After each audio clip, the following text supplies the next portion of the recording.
बहुत पुरानी बात है। किसी गांव में एक बुढ़िया रहती थी। उसकी कोई औलाद नहीं थी, इसलिए वह अकेले ही एक छोटे से झोपड़ी में रहती थी। अकेले ही खाना बनाती और अकेले ही कपड़े धोती और घर के सारे काम अकेले ही करती थी।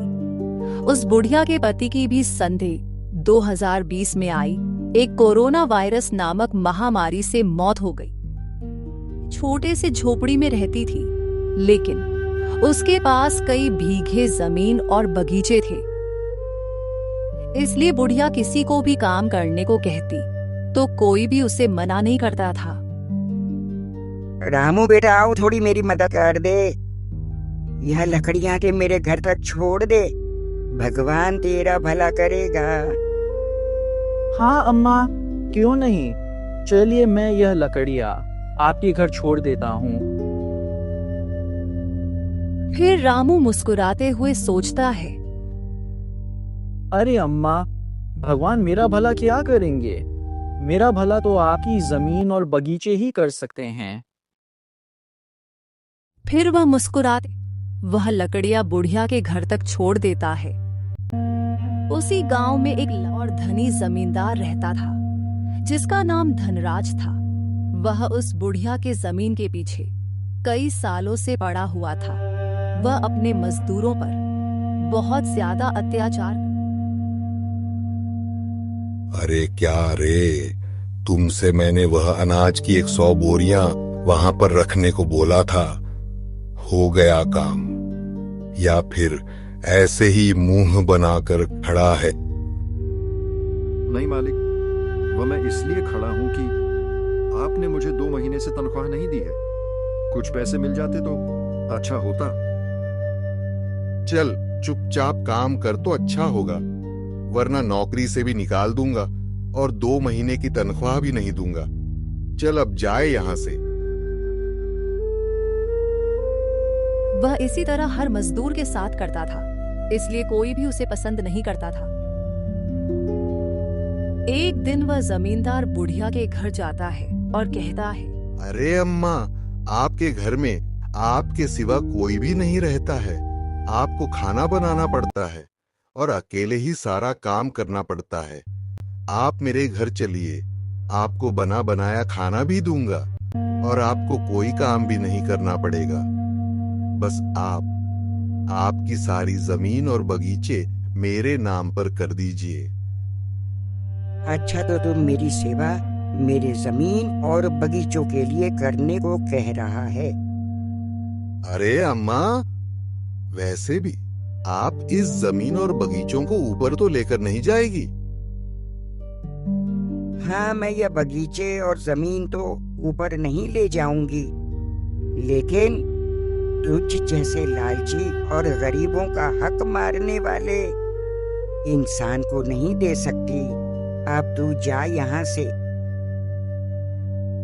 मैं जा तो रहा हूं, लेकिन यह जमीन तो मैं काबिल लेकर रहूंगा।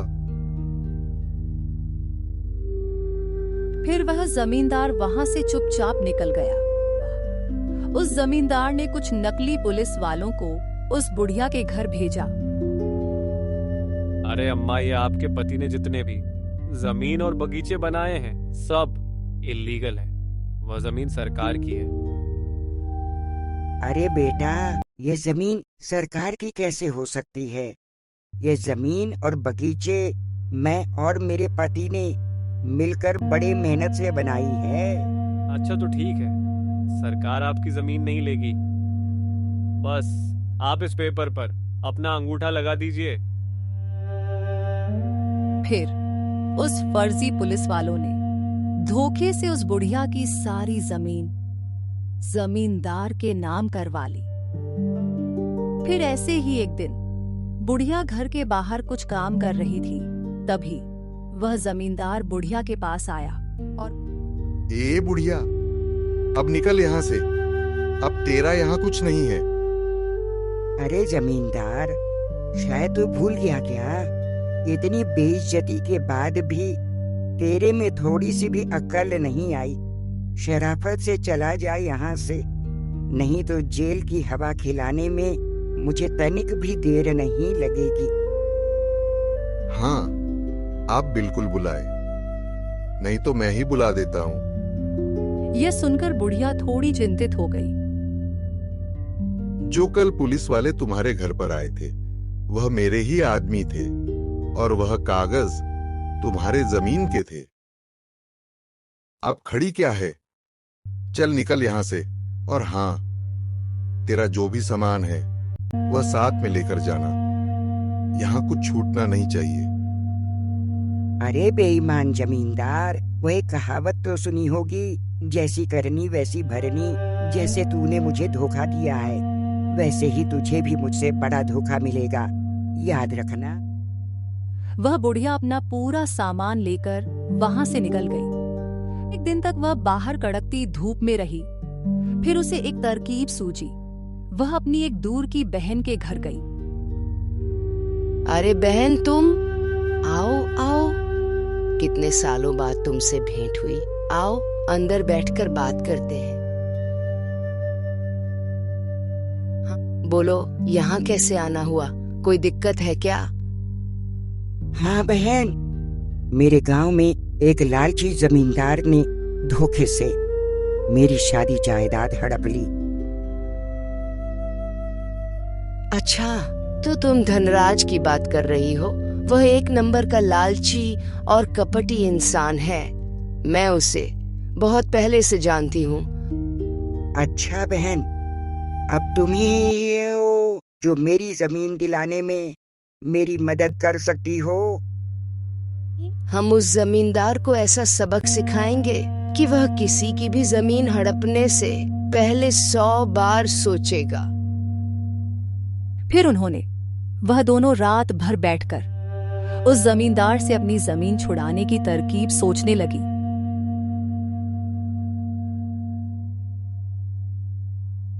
फिर अगली सुबह उस बुढ़िया ने शहर में अपने बेटे को फोन लगाया और बोली, हेलो, हाँ बेटा, कैसा है? अच्छा हूँ माँ, तुम बताओ कैसी हो? मैं भी यहाँ बहुत अच्छी हूँ। बेटा, कल तुम घर आओ, मुझे तुमसे बहुत जरूरी काम है। क्या हुआ माँ, कोई जरूरी काम है तो बताओ। बेटा, पहले तुम घर आओ, फिर बताती हूँ। ठीक है माँ, मैं कल ही वहां आता हूँ।